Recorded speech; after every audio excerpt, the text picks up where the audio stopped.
तो one piece chapter 1043 आने के बाद सब यही सोच रहे हैं कि लूफी जॉय बॉय है क्या। बट मैं क्या सोच रहा हूँ कि अगर लूफी जॉय बॉय है और जुनिशा जॉय बॉय का नकामा है तो मोमो जुनिशा को कमांड क्यों देता है। तो थोड़ा सोचने के बाद मुझे 3 रीजंस मिले जो मे भी सही हो सकते हैं, तो उन्हीं के ऊपर ये वीडियो होने वाला है। तो जैसे कि हमने जो आर्क में देखा था कि जब जैक जुनिशा पे अटैक करता है तो जुनिशा दर्द से चिल्लाने लगता है, जिसकी आवाज़ सिर्फ लूफी और मोमो को ही सुनाई देती है, जैसे पहले ओडन और रॉजर को सुनाई दे रही थी।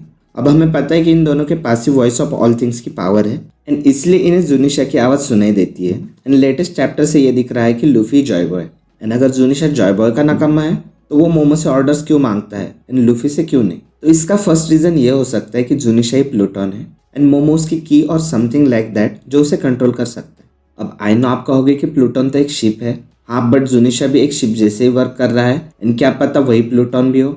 बट फिर आप सोच रहे होंगे कि प्लूटन के तो ब्लूप्रिंट्स भी थे जो फ्रैंकी ने डिस्ट्रॉय कर दिए, तो मे बी वो ब्लूप्रिंट्स जुनिशा को कैसे रोक सकते हैं उसके लिए हेल्पफुल हो। देन इसका सेकंड रीज़न ये हो सकता है कि मोमो यूरेनस हो एंड उसके पास जुनिशा एंड मे बी उसके जैसे और एनिमल्स को कंट्रोल करने की पावर हो। जैसे कि हमने फिशमैन आइलैंड आर्क में देखा था कि सी किंग्स की आवाज़ लूफी और शिराओशी दोनों ही सुन सकते हैं। अब लूफी इसलिए सुन सकता है क्योंकि उसके पास वॉइस ऑफ ऑल थिंग्स की पावर है एंड शिराओशी इसलिए सुन पाती है क्योंकि वो 3 ग्रेट एंशिएंट वेपन में से एक पोसाइडन है जो सी किंग्स के साथ कम्युनिकेट एंड उन्हें कंट्रोल भी कर सकती है। वैसे ही मोमो के पास जुनिशा को कंट्रोल करने की पावर हो। एंड अब लास्ट रीजन जो सबसे इंटरेस्टिंग है, अब मान लो लूफी जॉय बॉय है बट क्या पता 800 साल पहले जुनिशा ने कोजुकी से रिलेटेड कोई क्राइम किया हो जिसके लिए जॉय बॉय ने कहा होगा कि कोजुकी का लीडर ही जुनिशा को पनिशमेंट देगा एंड 800 साल पहले जो भी कोजुकी का लीडर रहा होगा उसी ने जुनिशा को यह पनिशमेंट दी होगी एंड सिर्फ कोई कोजुकी लीडर ही इस पनिशमेंट को रिमूव कर सकता हो। एंड क्योंकि प्रेजेंट में मोमोई कोजुकी का लीडर है एंड सिर्फ वही जुनिशा को उसके पनिशमेंट से आज़ाद भी कर सकता था, इसलिए जुनिशा मोमो से परमिशन मांगता है इंस्टेड ऑफ लूफी, क्योंकि लूफी भले ही जॉय बॉय हो बट फिर भी वो चाहकर भी इस पनिशमेंट को रोक नहीं सकता है।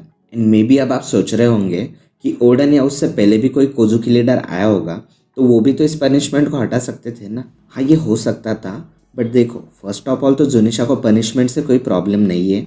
आई मीन उसने जो क्राइम किया है उसकी पनिशमेंट भुगतने के लिए वो रेडी है एंड इसलिए उसने कभी ओडन या किसी से पनिशमेंट हटाने की बात नहीं की होगी। एंड वानो तो वैसे भी क्लोज ही था तो किसी और कोजुकी के आने के चांसेस भी बहुत कम थे। एंड जुनिशा मोमो से परमिशन इसलिए मांगता है क्योंकि उसे इस बात की परवाह नहीं थी कि वो मर जाएगा, बट उसे इसकी चिंता थी कि अगर वो गिरता है तो जू पे जो भी लोग हैं वो सारे मर जाएंगे एंड इसलिए वो मोमो से परमिशन मांगता है एंड ओडन से नहीं। तो गाइज आपको क्या लगता है, जुनिशा ने कोजुकी से रिलेटेड क्राइम किया होगा या नहीं, या फिर लूनारियन से रिलेटेड कुछ क्राइम किया है। अगर आपको नहीं पता कि लूनारियन से रिलेटेड क्या क्राइम है तो इसका मतलब आपने ये लेफ्ट वाली वीडियो अभी तक नहीं देखी है। अगर आपको नहीं पता कि लूफी जॉय बॉय है या नहीं तो आपने राइट वाली वीडियो अभी तक नहीं देखी है।